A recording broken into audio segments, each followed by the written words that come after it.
ভারতের রাজধানী নয়াদিল্লিতে প্রকাশ্য অনুষ্ঠানে পলাতক সাবেক প্রধানমন্ত্রী শেখ হাসিনার বক্তব্য দেয়াকে কেন্দ্র করে আন্তর্জাতিক অপরাধ ট্রাইব্যুনালে দণ্ডিত শেখ হাসিনাকে গ্রেফতার করেছে পুলিশ। পররাষ্ট্র মন্ত্রণালয়ের এক বিজ্ঞপ্তিতে এইসব কথা জানায় পুলিশ। তার দলীয় সমর্থক ও সাধারণ জনগণকে সহিংসতা এবং সন্ত্রাসী কর্মকাণ্ডে উস্কানি দেন। ভারতের রাজধানী নয়াদিল্লিতে সাবেক প্রধানমন্ত্রী শেখ হাসিনাকে গ্রেফতার করা হয়েছে। 14 দিন বিচার বিভাগীয় হেফাজতে রাখার নির্দেশ দিয়েছেন ভারতের একটি আদালত। এই মাত্র পাওয়া খবর, ইন্ডিয়ার এক শপিং মল থেকে গ্রেফতার হলো দেশের সাবেক প্রধানমন্ত্রী শেখ হাসিনা। শোনা যাচ্ছে খুব শীঘ্রই শেখ হাসিনাকে বাংলাদেশে নিয়ে আসা হবে। এদিকে গতকাল থেকে শেখ হাসিনার বিচারের দাবিতে বিভিন্ন গণসমাবেশ করছে সাধারণ জনতা।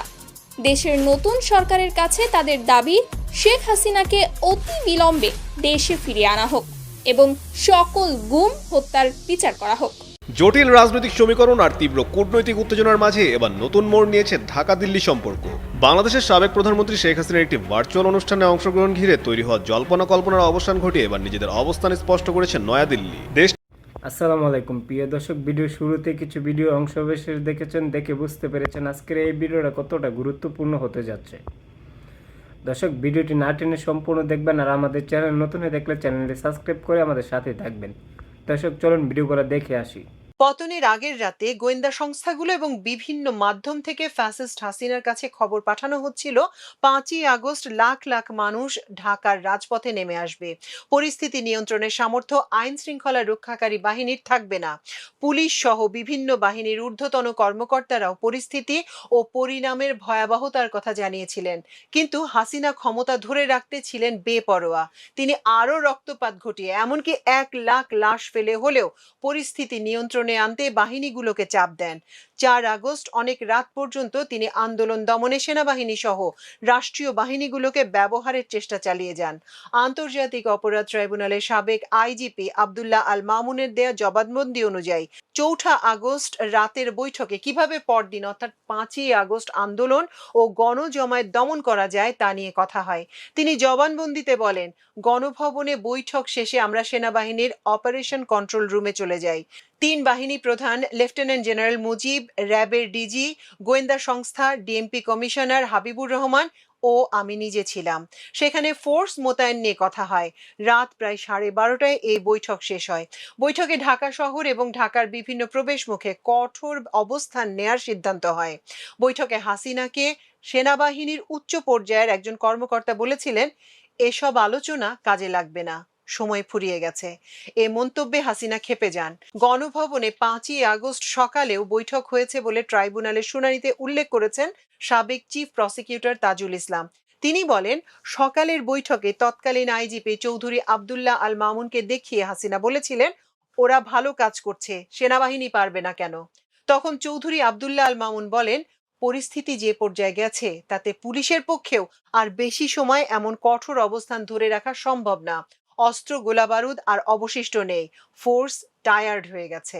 এরপর সামরিক কর্মকর্তারা শেখ হাসিনাকে ক্ষমতা ছেড়ে দেওয়ার পরামর্শ দেন।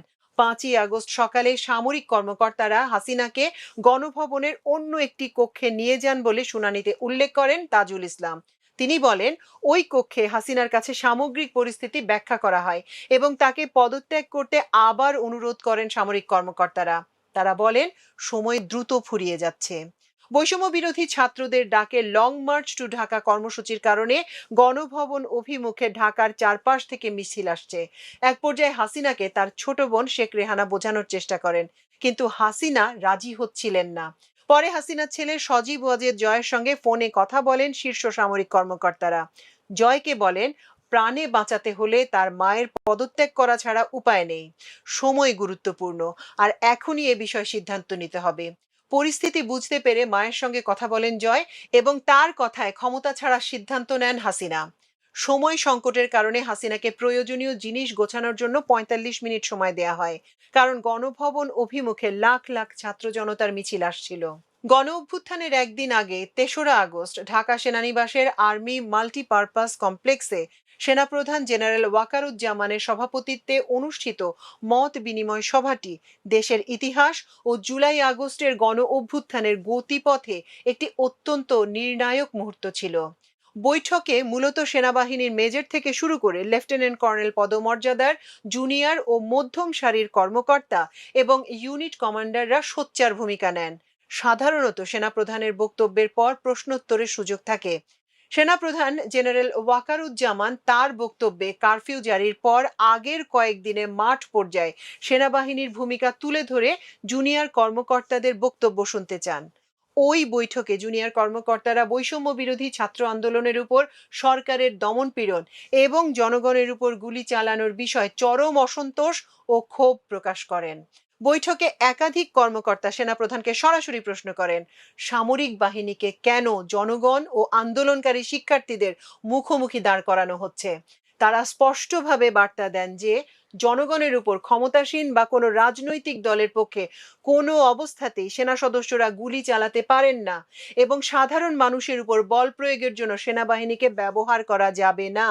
কর্মকর্তারা বৈঠকে যুক্তি দেন যে সরকারের ভুল সিদ্ধান্ত এবং পুলিশের অপেশাদার আচরণের ফলে যে বিশৃঙ্খলা তৈরি হয়েছে তার দায় সেনাবাহিনীর উপর বর্তানো উচিত নয়। সেনাবাহিনী যেন কোনোভাবেই বিতর্কিত না হয় এবং দেশের মানুষের আস্থা না হারায় সে বিষয়ে তারা দৃঢ় অবস্থান নেন। অনেক কর্মকর্তা মাঠ পর্যায়ের বাস্তব চিত্র অর্থাৎ সাধারণ মানুষ ও তরুণ প্রজন্মের তীব্র অসন্তোষের কথা সরাসরি তুলে ধরেন। সেনাপ্রধানও কর্মকর্তাদের অনুভূতি ও মেজাজ গুরুত্বের সঙ্গে অনুধাবন করেন এবং সহনশীল থাকার আহ্বান জানান। এই বৈঠকের পরদিন অর্থাৎ ৪ আগস্ট ঢাকায় সেনা সদস্যদের জনগণের প্রতি অত্যন্ত সংবেদনশীল ও নিষ্ক্রিয় ভূমিকা পালন করতে দেখা যায়। সেনা অনুশাসনের এই মনস্তাত্ত্বিক পরিবর্তন এবং সাধারণ জনগণের উপর গুলি চালাতে অস্বীকার করার সিদ্ধান্তটি ৫ আগস্ট হাসিনা সরকারের পতন ও গণ অভ্যুত্থানের চূড়ান্ত বিজয়কে সুনিশ্চিত করে। ৫ আগস্ট বেলা ১:১টার দিকে আন্তঃবাহিনী জনসংযোগ পরিদপ্তর জানায় সেনাপ্রধান জেনারেল ওয়াকারুজ্জামান জনগণের উদ্দেশ্যে বক্তব্য দেবেন। তখনই মানুষ বুঝে যায় হাসিনার পতন নিশ্চিত হয়েছে। চারদিক থেকে মানুষ রাস্তায় নেমে আসে। আইন শৃঙ্খলা রক্ষাকারী বাহিনী রাস্তায় মানুষকে আর বাধা দেয়নি।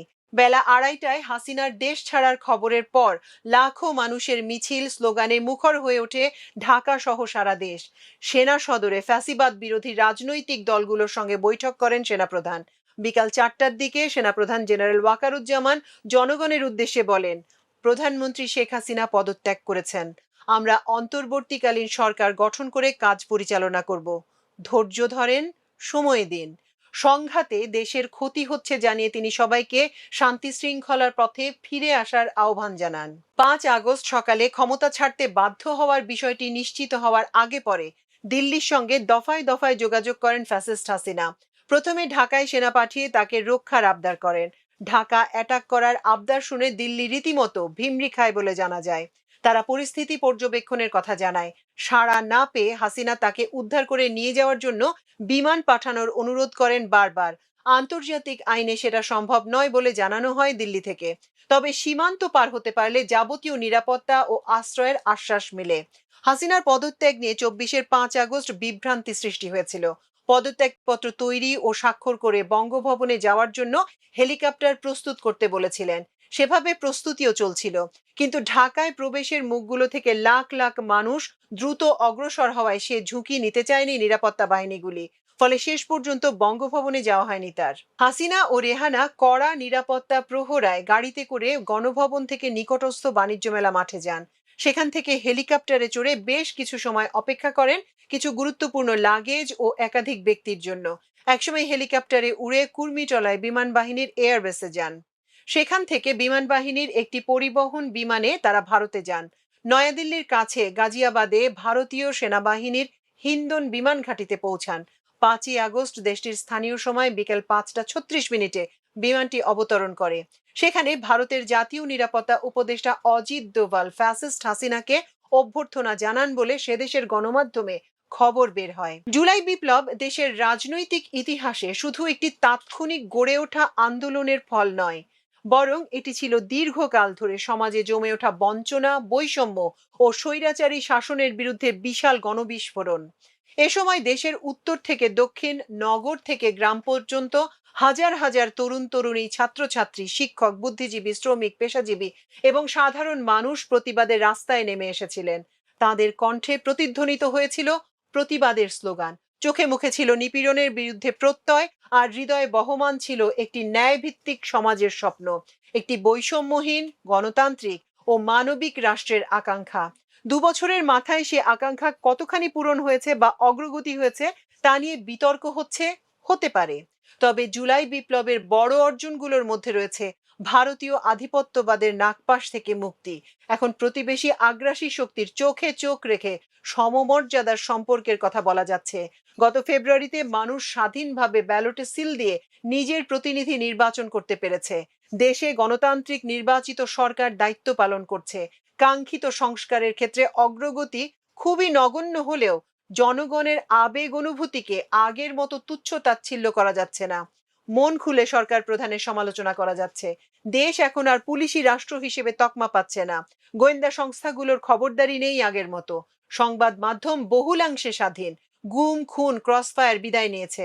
দাবি নিয়ে মাঠে নামলেই পুলিশ এখন আর গুলির ভাষায় কথা বলতে পারছে না। শিক্ষা প্রতিষ্ঠানে ছাত্র নিপীড়ন ও অস্ত্রবাজি শতভাগ না হলেও অনেকখানি বন্ধ হয়েছে। ব্যাংক লুট থেমেছে। অর্থনৈতিক ব্যবস্থাপনায় ভুল ভ্রান্তি সত্ত্বেও অনেকটা স্থিতিশীলতা এসেছে।